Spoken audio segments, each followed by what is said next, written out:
Before we start, a quick disclaimer. If you can't handle pressure or you are a bit soft-hearted, feel free to skip this video. Today we're gonna recreate an animation from a website called Maxmilkin. This website won a Site of the Day on Awards, and trust me, there is a text effect on this website. That looks simple at first, but when you try to recreate it, you will fail 99% of the time. Even I failed multiple times, but every time I failed, my ego and frustration pushed me to turn that failure into success. And this is what I achieved after a lot of tries. And trust me, this was hard. If you like this kind of unique breakdown content, don't forget to subscribe to the channel. It really motivates me to create more content like this. So without wasting any more time, let's get started. Our HTML layout is very simple. I am just using two test divs to create some scrolling space. And in between them, I have a wrapper div, where I am using a paragraph tag with the class name of text to display some content. That's all for the HTML. Now let's move on and style it using CSS. Inside the CSS, I am selecting everything and setting the margin and padding to 0, along with the box sizing border box. Then I am setting the HTML and body to 100% width and height, giving them a dark background color and a light text color, similar to our inspiration website. Next, I am selecting those two test divs and making them full screen, just to create some scroll space. After that, I am also setting the wrapper to full screen and using flexbox with align items end and justify content center. And don't forget to set position relative here because that's the most important part.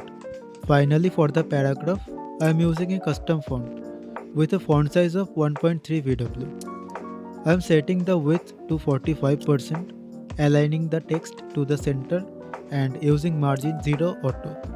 I am also setting position relative here as well. And that's all for the CSS. Right now it looks really bad, but trust me, this is going to turn into something really good. The JavaScript part for this animation is going to be very complex. So if you are busy right now or laying in bed trying to sleep, I would suggest skipping this video for now and come back later. It might ruin your sleep. So first, I am importing everything we need for this animation. I am starting with Lenis so that our animation feels smooth right from the beginning. First, I select the text element and the wrapper using query selector. Then I use split text to break the text into individual characters so we can animate them. Now I am looping over all the split characters and storing their original left and top positions using offset left and offset top. We will use this value later during the animation. Next, I am getting the bounding box of the wrapper and the text using getBoundingClientRect. After that, I am calculating two horizontal positions inside the wrapper at 30% and 70% of its width, and also finding the vertical center of the wrapper. Now I am calculating the total number of characters and deciding how many characters should go into one line, which is around 30% of the total. An array of all the character indices is created first, and then it is shuffled randomly, so the character don't animate in a predictable order. This randomness makes the animation feel more natural and alive. The shuffled indices are then divided into three groups. The first group is used for the left line, the second group for the right line, and whatever remains goes into a random group for more variation in the animation. All three groups are then sorted based on their vertical position, from bottom to top. This ordering helps control the sequence in which the characters animate. An empty array is created to store the data for each character. For the left group, every character is assigned a label along with its line index, which help us to keep track of where it belongs during the animation. The same approach is applied to the right group too, where each character is tagged with the group name and its line index.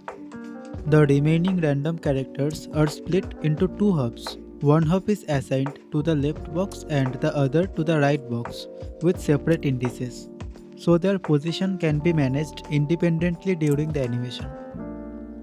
Now I am creating a GSAP timeline and connecting it with ScrollTrigger. I am using the wrapper as the trigger, pinning it to the viewport and spreading the animation over a long scroll distance with scrubbing enabled, so everything stays perfectly in sync with the scroll. Now I am finding the space between line 1x and line 2x and calling it total width. I am using that space to decide the box width. The box height is based on how many characters we have, and box top is used to keep everything centered vertically. Now I am looping through each character and getting its related data from character data. I am also preparing variables like start left, start top and animation delay, which will be used to control the starting position and timing of the animation. Now I am checking if the characters belong to the left group. I am calculating start left using line 1x and adjusting it with the difference between text rect left and wrapper rect left. I am then calculating start top using box top and line index, again correcting it with the text and wrapper position. Finally, I am setting animation delay based on line index, so each character animates with a small delay. Now I am doing the same thing as before, but for the right group. I am calculating start left, start top and animation delay using the same logic, just switching from line 1x to line 2x. Now I am handling the left box group. I am using the same idea as before, but this time I am adding randomness. I am setting start left by taking line 1x and adding a random value inside box width. I am also setting start top using box top with a random value inside box height. Finally, I am calculating animation delay, so these characters start after the line animations with a slight stagger based on the random index. Now I am repeating the same random box logic for the right side, just adjusting the X position. Now I am setting the initial state of each character using GSAP. I am making the character position absolute, placing it at start left and start top. Now I am moving each character back to its original position, exactly where it was before the animation started.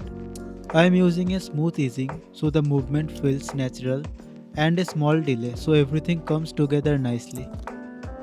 Maybe I missed something. I forgot to add semicolon here, that's why the animation is not working. And finally we achieved one of the most difficult animation on the internet. A huge respect to those people who comes up with this kind of ideas. So that's it for the video. I will see you in the next one.